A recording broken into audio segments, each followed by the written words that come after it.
오늘이 디모데후서 1장의 말씀을 가지고 디모데 바울의 기도, 디모데의 눈물이라는 제목을 갖고 은혜를 나누길 원합니다. 우리가 읽은 본문 4절에 보면 바울이 디모데를 위해서 기도하면서 이렇게 말하고 있습니다. 내 눈물을 생각하여 넣어보기를 원함은. 선배 목회자 디모데가, 바울이 후배 목회자, 아들과 같이 아끼는 목회자, 목회자가 눈물 흘려 기도하는 것을 보면서, 눈물 흘리는 걸 보면서 기도했다는, 중보 기도했다는 내용. 바울은 기도했고 디모데는 에베소 교회를 감독으로 사역하면서 눈물 뿌려가며 사역을 열정적으로 이어갔습니다. 디모데가 흘린 눈물이 무엇인지 우리는 모릅니다. 바울은 자신의 아들과 같이 아끼고 지지해주는 그 후임 사역자를 위해서 기도하면서 3절 말씀 보니까 내가 밤낮 간구하는 가운데 쉬지 않고 너를 생각한다.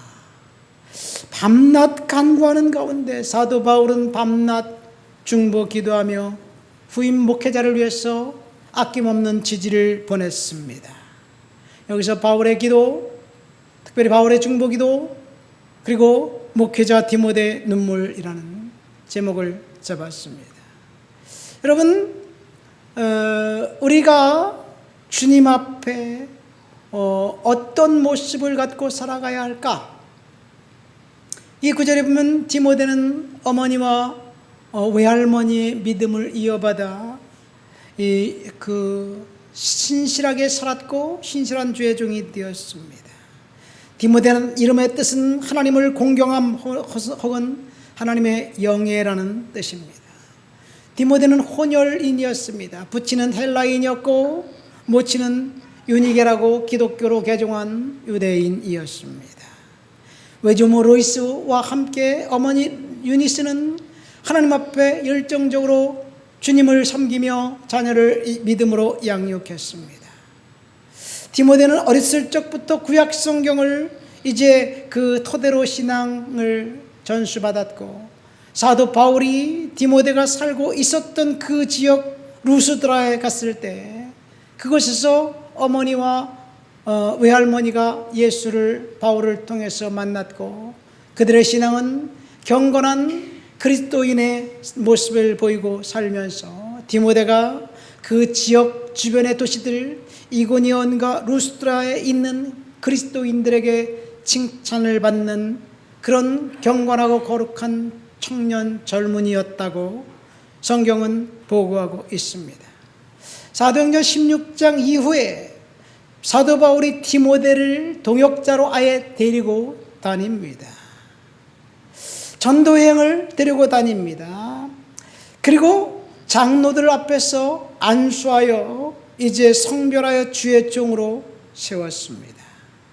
그래서 사도 바울은 디모데를 향해서 사랑하고 신실한 아들, 믿음 안에서 참 아들, 자신의 아들이라고 이야기하면서 디모데에게 편지를 보낸 것이 오늘 우리가 읽은 디모데 후서입니다. 디모데 전서와 디모데 후서, 특별히 에베소 교회를 담임하고 있을 때 에베소 교회에 보낸 편지는 에베소 교회서고, 그 목회자에게 보낸 편지는 디모데 전 후서이고, 나중에 요한계시록을 써서 에베소 교회에 보내기도 합니다. 어쨌든 디모데는 에베소 교회에서 사도 바울의 대리인으로 감독으로 교회를 신실하게 섬기면서 어렵고 힘든 일이 있을 때마다 눈물 뿌려가며 하나님 앞에 기도했던 것을 알 수 있습니다. 결국 디모데는 열심히 하나님 앞에 사역하다가 도미티아누스 황제 때 순교당해서 죽습니다. 이것이 디모데가 하나님 앞에 불꽃처럼 사역자로 살다가 순교당했던 사도의 제자, 목회자였습니다. 먼저 우리가 3절 바울이 어떤 기도를 했는지 한번 볼까요? 3절 말씀 읽어보겠습니다. 내가 밤낮 간구하는 가운데 쉬지 않고 너를 생각하여 청결한 양심으로 초상적부터 섬겨오는 하나님께 감사하고. 이 조상적부터 섬겨왔던 그 너의 가정. 그래서 디모데 전후서 1장 1절부터 5절까지 언젠가 제가 설교할 때는 믿음의 전통, 믿음의 어머니와 믿음의 할머니에 초점을 맞춰서 디모데는 어머니와 할머니의 그 믿음을 이어받아 신실한 사역자가 됐다는 이야기를 했는데, 오늘은 그 얘기가 아니라 디모데가 눈물 흘려 기도했고 사도 바울이 중보했다는 그 내용, 근데 구체적으로 무엇을 위해 중보했고 무슨 눈물 흘렸는지 우리는 알 수 없어요. 그러나 오늘 그 말씀을 토대로 추정하면서 하나님께서 저와 여러분들에게 주시는 은혜를 나누려고 합니다. 여러분, 사도 바울이 쉬지 않고 이제 교회를 위해서, 사역자를 위해서 기도했다는 거예요. 밤낮 간구하는 가운데 쉬지 않고 기도했다. 쉬지 않고 중보 기도한 것이 사도 바울의 사역이었습니다. 저와 여러분들이 하나님 앞에 쉬지 않고 중보하며 기도한다면 하나님께서 저와 여러분들의 기도를 통해서 기도의 수혜자들인 우리의 자녀들과 교회와 이 나라 이 민족은 하나님께서 지켜주실 거예요. 그러니까 우리가 할 일은 중보 기도하는 거예요. 부모가 할 일은 자녀를 위해서 중보 기도하는 것이고, 그리고 목회자와 성도들, 사역자들이 교회를 위해서, 성도들을 위해서 중보 기도하는 것이고, 사도 바울처럼 밤낮 간구하는 가운데 저도 여러분들을 위해서 끊임없이 계속해서 날마다 기도하고 있습니다. 한 사람 한 사람 불러가면서 이야기하고 있습니다. 하나님께서 기도를 들으시고 응답해 주실 것은 확실합니다. 다니엘서 6장에 보면 다니엘이 기도하다가 사자굴에 들어간 이야기가 나옵니다. 제가 다니엘서를 묵상하면서 깨달은 게 있어요. 우리는 기도하면 축복받고 기도하면 응답받는다고 들었는데, 사도 바울은 다니엘은 기도하고 사자굴에 들어갔어요. 참 곤혹스럽습니다. 우리가 지금까지 배워온 것과 달라요. 물론 사자굴 속에 들어갔다가 사자와 함께 단잠을 자고 나온 결과적인 이야기를 알고 있기 때문에 그것이 응답이라는 사실은 추워도 의심의 여지 없습니다. 그러나 사자굴 속에 들어가기 전까지 다니엘이 한 번도 고민하거나 중단하고 싶은 유혹이 없었을까요? 성경에 그 내용이 나오지 않아요. 근데 제가 그 말씀을 묵상하면서 한 가지 깨달은 것은, 다니엘이 자신을 위해서 기도했다면 중단했을 것이다. 왜냐하면 우리 왜 기도합니까? 살라고 기도하는 거예요. 하나님 은혜 안에서 살려고, 잘 살려고, 병든 그 질병을 치유받고 살려고. 근데 기도하고 사자굴 속에 들어간 거는 죽는 건데, 죽으려고 기도하는 사람이 있습니까? 그렇다면 만약에 다니엘이 자기 자신을 위해서 기도했다면 중단했을 거예요. 그런데 다니엘의 기도는 자신이 살기 위해서가 아니라 민족을 살리고 그리고 동족들을 살리는 중보 기도자의 모습으로 서 있기 때문에 그는 기도를 중단할 수 없었습니다. 설사 사자굴 속에 들어가서 죽는다 할지라도 그는 자신이 살기 위해서 기도한 것이 아니라 국가를 살리고 민족을 살리고 동족들을 살리기 위해서 기도했기 때문에, 나는 죽어도 국가와 민족과 동족이 살아난다면 그 사명은 끝까지 감당하겠다. 그런 생각을 가지고 다니엘은 예루살렘 쪽을 향한 창문을 열어놓고 지금 포로지의 포로로 귀환에 끌려온 그 동족들을 위해서 하루 3번씩 열정적으로 기도했습니다. 이렇게 다니엘이 기도하다가 예레미야 두루마리 책을 읽으면서 깨달은 것이 있어요. 그것이 뭐냐? 예루살렘의 황폐함이 70년이 차면 회복시켜 줄 것이다 라는 말씀, 예레미야 29장의 말씀을 이제 읽으면서 깨닫고, 내가 끌려온 지 얼마나 됐지?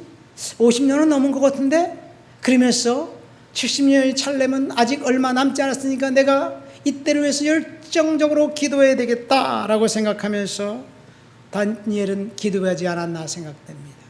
설사 사자굴에 들어가 죽는다 할지라도 나는 기도하기를 중단하지 않겠다. 그래야 우리 민족이 살고, 그래야 바벨론의 포로로 끌려갔던 내 동족들이 예루살렘으로 귀환할 것이 아닌가, 그런 생각을 하면서 기도하지 않았는가 생각됩니다. 그래서 다니엘은 기도를 멈출 수가 없었습니다. 열정적으로 하나님 앞에 이제 시간이 다 되어감을 알면서 기도했습니다. 영원히 이국 땅에서 자신이 사자굴에 들어가 사자에게 잡혀 먹혀 죽을지라도 나는 기도하기를 멈추지 않겠다. 이것이 다니엘의 결단이었습니다. 사실 사무엘 선지자가 그렇게 기도하지, 나는 너희를 위하여 기도하기를 쉬는 죄를 결단코 범하지 않겠다, 그런 이야기라는 것을 우리는 알 수 있습니다. 여러분, 우리는 다니엘처럼 우리 민족을 위해서, 대한민국을 위해서 기도해야 될 줄 믿습니다. 어제 윤석열 대통령 탄핵이 가결되었어요. 이것도 하나님의 그 섭리 가운데 있는 것이라고 저는 생각합니다. 대통령이 잘못한 것 있는 것 같기도 해요. 그러나 대통령이 정권을 잡았는데, 정권을 잡은 사람이 내란을 일으키나요? 정권을 잡은 사람이 쿠데타를 일으키나요? 자기가 권력을 갖고 있는데. 그러니까 우리는 모르겠습니다. 무엇이 옳고 무엇이 그른지 모르겠어요. 하나님이 어떻게 이 나라를 지켜줄지 모르겠어요. 설사 그분이 이제 탄핵이 종결되어 퇴진이 한다 할지라도, 그렇다면 하나님께서 이 땅을 어떤 방법으로든지 지켜줄 것을 저는 믿습니다. 중요한 것은 하나님 앞에 그 상황을 아뢰고 맡기고 기도하는 거예요. 어쩌면 우리나라 하나님께서 또다시 새로운 길을 열어주시려고 하는 특별한 은혜가 그 상황 가운데 있는 것이 아닌가 생각되기도 합니다. 다니엘이 강력한 중보 기도를 통해서 이제 하나님께서 역사를 흔들기 시작합니다. 다니엘이 기도하니까 뜬금없이 바벨론이 멸망당합니다. 그리고 메대라는 나라가 이제 등장합니다. 다니엘이 사자굴 들어갈 때는 메대의 다리오 왕 때예요. 그런데 다니엘이 기도하자 뜬금없이 메대가 망하고 바사라는 나라가 메대를 복속시킵니다. 이 바사는 페르시아예요. 페르시아의 첫째 왕 고레스 왕이 뜬금없이 칙령을 반포하는 거예요. 제국에 있는 모든 유대인들은 다 예루살렘으로 귀환해도 좋다. 왜 그랬냐면요, 페르시아 바사 왕 고레스가 딱 등장하면서 역사를 살펴보니까 바벨론이 멸망당한 것이 느부갓네살이 금신상을 만들어 놓고 자기가 신이라고 우상이라고 이야기하면서 황제가 신 역할을 하니까 그 나라가 멸망당한 거예요. 공교롭게도 바사도 사자굴 속에 다니엘을 넣을 때 어떤 법안을 마련했냐면, 왕 외에 다른 누구인가에 기도하면 사자굴에 쳐넣어 죽입시다. 왕을 신의 반열에 올려놓고 신하들이 아부하면서 당신은 왕이 아니라 신입니다, 이런 이야기예요. 그러니까 임금이 왕이 우쭐대면서 도장을 찍은 거예요. 두 나라가 멸망당한 것은 하나님을 멸시하고 황제가 신이라고 주장하니까 멸망당한 거예요. 그래서 고레스 왕은 나는 반대의 길을 가겠다 그러면서 제국에 있는 모든 유다인들을 예루살렘으로 귀환을 결정하고 명령하면서 이렇게 이야기합니다. 이스라엘 하나님 참신이시라.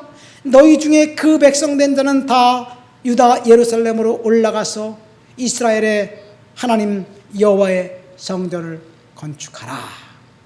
누가 한 말이냐면요, 페르시아 왕 고레스가 한 말이에요. 고레스가 뭐라고 하냐면, 이스라엘 하나님은 참신이다. 그는 야훼 하나님 믿지 않은 사람이에요. 너희들 유다인들은 예루살렘으로 돌아가서 예루살렘 성전을 건축해라. 플러스 바벨론에서 예루살렘 성전에서 탈취해온 모든 성전 기구들을 다 내어주겠다. 보너스, 예루살렘 성전 건축에 소용되는 모든 비용들은 다 내가 페르시아 제국의 황실의 그 재정으로 충당하겠다. 그래서 시편 126편은 고레스의 칙령이 있자 우리가 꿈꾸는 것 같았다, 그런 이야기를 합니다. 꿈꾸는 것처럼 그들은 예루살렘으로 귀환합니다. 그럼 왜 고레스 왕이 그렇게 유대인들에게 호의적이었느냐? 이유는 딱 한 가지예요. 고레스 왕이 그렇게 요청을 합니다. 너희가 성전을 건축하고 나와 내 아들들을 위해서 기도해줘라. 페르시아의 왕국의 번성을 위해서 기도해줘라, 이 얘기예요. 그래서 유다인들은 귀환합니다. 이것이 다니엘의 기도로부터 출발합니다. 다니엘이 하나님 앞에 기도하자 하나님께서 약속한 70년의 기한이 아니라 이 다니엘이 포로로 끌려간 지 67년 만에 다니엘이 유다가 멸망하기 18년 전에 1차 포로로 끌려갔던 사람이거든요. 19년 만이군요. 그리고 유다가 멸망한 지 48년 만에 백성들이 다시 예루살렘으로 귀환합니다. 하나님이 약속한 날짜를 당겨주었습니다. 일찍 돌아가게 만들었습니다. 다니엘의 중보기도를 통해서 출발한 거예요. 오늘 디모데를 위해서 사도 바울이 기도합니다. 이때 디모데는 에베소 교회 감독으로 있었습니다. 그가 맡은 임무 청년 디모데에게는 아주 벅찬 사역이었습니다. 디모데는 에베소 교회 내부에 들어온 거짓 교사들과 교회 직원들을 임명하고 이제 규칙을 제정하면서 거짓 교사들과 싸웠습니다. 교회는 굉장히 혼란스러웠어요. 그래서 사도 바울이 디모데전서에 보면 장로를 세우는 규칙, 집사를 세우는 규칙을 세우면서 교회의 목회를 어떻게 하라고 구체적으로 이야기해주고 있습니다. 에베소라는 도시는 거대한 아데미 신전에 그 도시 중심에 우뚝 서 있습니다. 그래서 수많은 관광객들이 몰려 들어왔습니다. 그래서 그 도시의 수입은 관광객들이 쓰는 여행 경비, 그 여행업인데 그 은으로 우상을 만들어서 파는 것이 그 도시의 주 수입원이었어요. 사도 바울이 에베소에 가서 복음을 전하면서 말 못하는 은으로 만든 우상, 그것은 신이 아니다, 가짜다, 그렇게 얘기하니까 예수 믿는 사람들이 많아지자 갑자기 우상 매출이 떨어진 거예요. 그래서 은장색들이 소요를 일으키고 바울을 이제 잡아서 가두고 오게 때리고 그리고 능욕하고 그런 멸시하는 일을 합니다. 이것이 에베소라는 도시에 있었던 일입니다. 에베소라는 도시는 그 은장색을 관광 비즈니스뿐만 아니라 이 아데미 신전에서 나오는 그 여사제들과 주술적인 그 힘과 밀착되어 있었던 그런 음란, 성매매, 이런 변태적 음란 행위, 이런 행위가 공공연하게 자행되어 있었던 도시예요. 에베소는 음란과 성적인 방종이 아데미 신전을 중심으로 주적적으로 일어났습니다. 그런 도시에서 하나님의 백성들이 거룩하게 살려면 얼마나 힘들었을까요? 그런 도시에서 목회한다는 그 사도 바울의 제자 디모데는 얼마나 곤혹스러웠을까요? 그래서 하나님 앞에 날마다 눈물 뿌려가며 기도한 거예요. 이것이 이 사도 바울의 기도와 디모데의 눈물입니다. 에베소 사람들의 양식과 문화는 우상 숭배와 음란이었습니다. 성적인 방종과 쾌락이었습니다. 남성 우월주의 사회의 여성들은 이 학대받는 그런 지위에 있었습니다. 이런 교회의 감독으로 부임한 디모데는 그때 나이가 10대 후반에서 20대 초반이에요. 아주 어린 청년이었습니다. 그래서 사도 바울이 디모데전서 4장에 누구든지 내 연수함을 업신여기지 못하게 하고 오직 말과 행실과 사랑과 믿음과 정절에 있어 믿는 자에게 본이 되어라 라고 이야기합니다. 디모데는 교회 외부적으로 볼 때 음란과 우상 숭배와 성폭행과 싸워가면서 교회를 지켜야만 했고, 내부적으로는 거짓 교사들의 거짓 가르침 때문에 혼란스러웠던 것을 지켜야만 했습니다. 그러니까 디모데는 날마다 눈물을 뿌려가며 기도할 수밖에 없었어요. 본문 4절에 디모데가 이제 눈물을 흘렸다는 간단한 한마디를 볼 때 디모데가 무엇 때문에 눈물을 흘렸는지 우리는 모릅니다. 그러나 우리가 하나님 앞에서 보여야 할 것은 눈물과 참회의 기도가 아닌가 생각됩니다.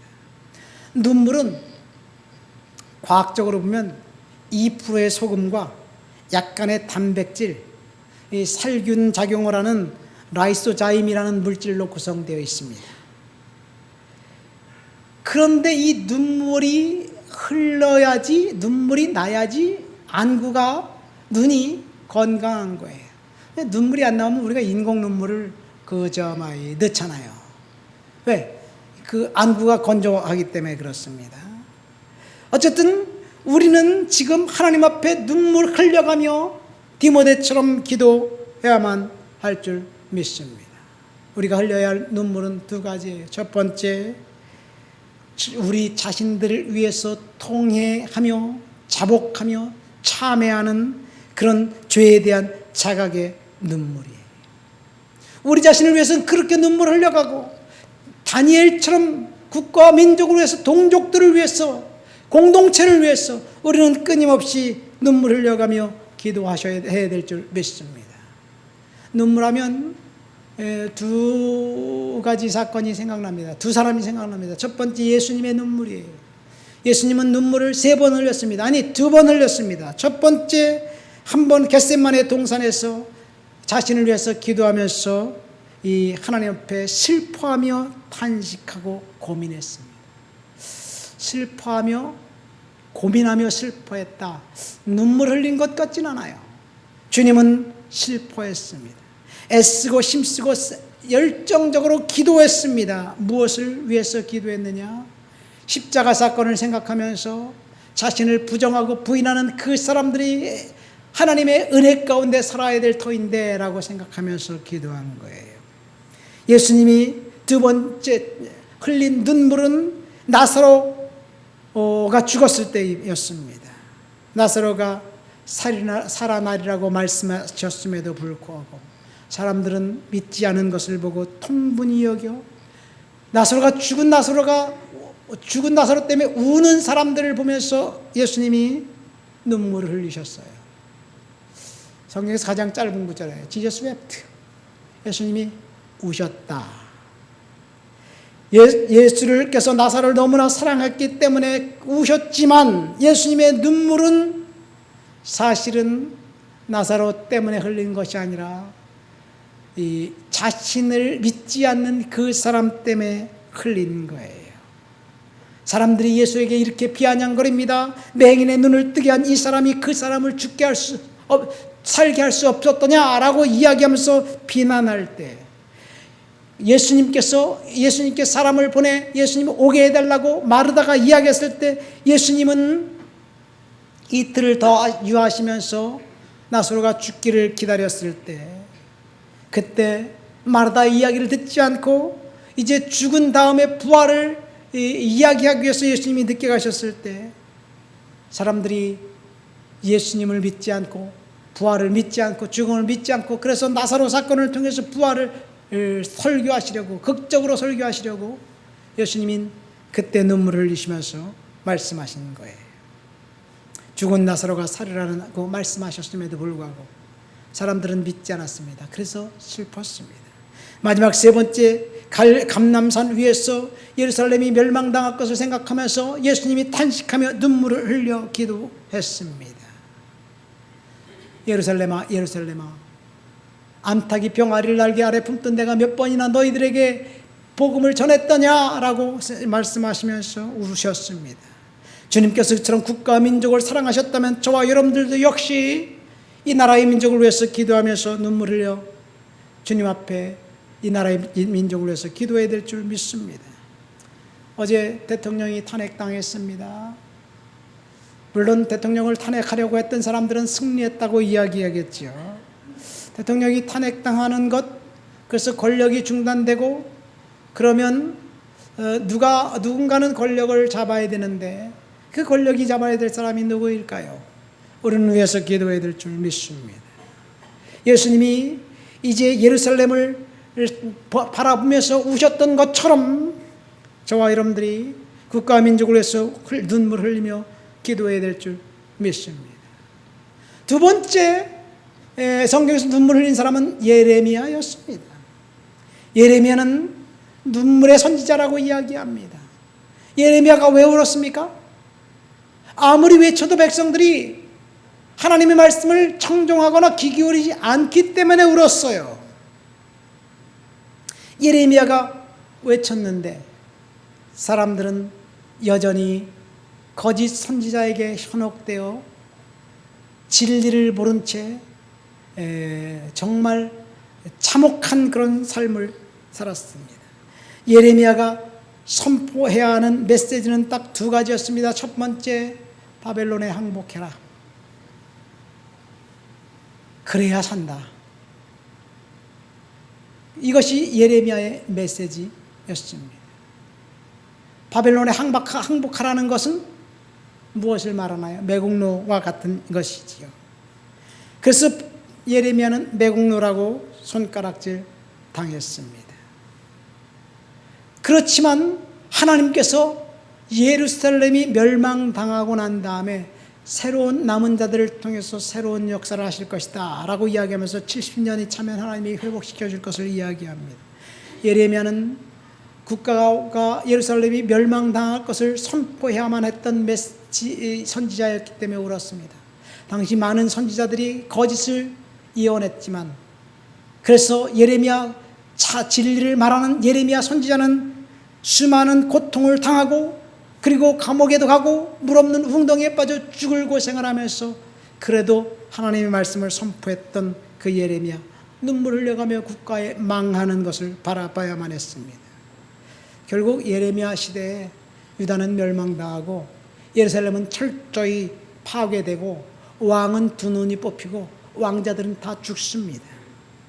예레미야가 선지자로 활동할 때 전체적인 내용은 불순종에 대한 하나님의 이제 심판이었습니다. 하나님께서 심판하신다는 것을 선포하고 국가는 망할 것이다라는 것을 선포했던 예레미야는 정말로 참담했습니다. 우상 숭배에서 돌아서라, 하나님을 의지해라, 이 말씀이 진리인데 사람들은 자기들이 듣길 원하는 거짓 선지자의 말에 경청하면서 유다는 잘 될 것이다, 국가는 망하지 않을 것이다, 이런 말에 환호했습니다. 오늘날도 마찬가지예요. 우리가 무엇을 위해서 눈물을 흘려야 되느냐? 우리는 우리 자신을 위해서는 죄를 회개하며 통해 자복하며 눈물을 흘려야 되고, 그리고 국가 민족을 위해서 눈물을 흘려가며 다니엘처럼 예레미야처럼 중보하며 기도하면서 눈물 흘며 하나님 앞에 기도할 때 하나님이 응답해 주실 줄 믿습니다. 욥은 고통 중에서 내 눈을 하나님을 향하여 눈물을 흘리고 욥은 눈물을 흘리며 하나님 앞에 고통 가운데 호소했습니다. 예레미야는 눈물의 선지자로 알려져 있는데 탄식하며 어찌하여 내 머리는 물이 되고 내 눈은 눈물의 근원이 될꼬. 죽임을 당한 딸 내 백성을 위하여 주야로 울리로다. 예레미야의 고백입니다. 시편은 거의 매장마다 시편 기자의 눈물로 꽉꽉 채워져 있습니다. 특별히 다윗은 내가 탄식함으로 피곤하여 밤마다 눈물로 내 심장을 띄우며 내 요를 적신하이다 라고 고백했습니다. 여러분, 이것이 구약시대 성도들의 눈물, 사역자들의 눈물이었습니다. 예수님도 심한 통곡과 간구 가운데 소원을 올리시면서 애통하는 자가 복이 있나니 우는 자가 복이 있나니 말씀하셨습니다. 이 모든 눈물의 공통점은 두 가지입니다. 첫 번째, 참회와 회개입니다. 눈물의 기도, 하나님이 반드시 저와 여러분들의 기도를 통해서 들으실 줄 믿습니다. 우리가 자녀들을 위해서 기도하는 것, 국가 민족을 위해서 기도하는 것 하나님이 들으실 줄 믿습니다. 그리고 그 다음에 두 번째 눈물은 다니엘처럼 예레미야처럼 예수님처럼 이 나라 이 민족을 위해서 우리가 중보하며 눈물을 흘려가며 기도해야 될 줄 믿습니다. 우리는 지금 우리가 역사의 현장에 있다는 사실을 자각하면서 대통령 탄핵 이후 어떤 일이 벌어질지 우리는 세심하게 주님 앞에 주의를 기울이면서 이민족을 위해서 기도하는데, 불법을 행하는 자들, 정의롭지 않은 자들에게 정권이, 권력이 넘어가지 않도록 우리는 힘써서 애써서 기도하면서 이 땅을 지켜야 되지 않을까 생각됩니다. 말씀을 맺습니다. 오늘 우리는 바울의 기도, 디모데의 눈물이라는 제목으로 설교를 들었습니다.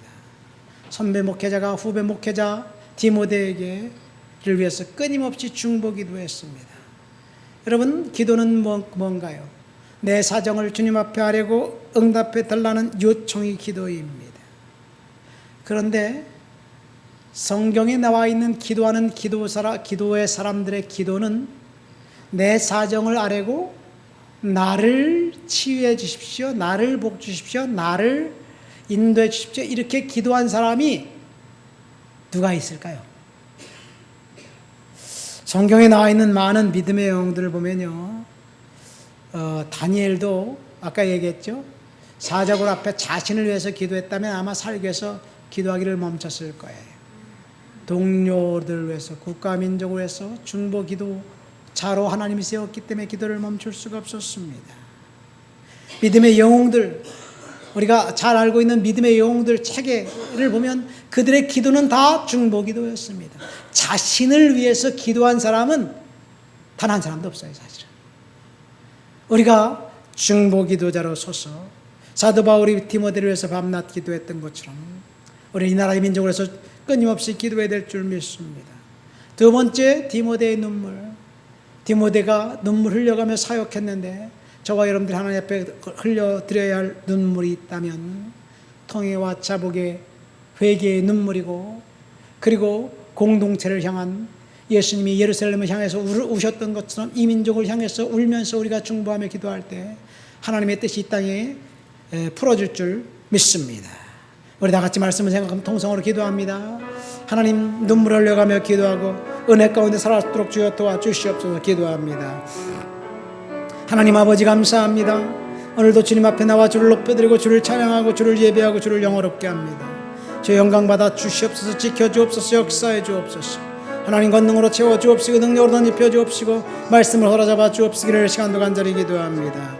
주님을 높여드립니다. 주님을 찬양합니다. 주님 영광 받아 주시옵소서. 하나님 같이 해 주옵소서, 역사해 주옵소서. 주를 높여드리고 주를 찬양합니다. 예수님의 이름으로 기도합니다.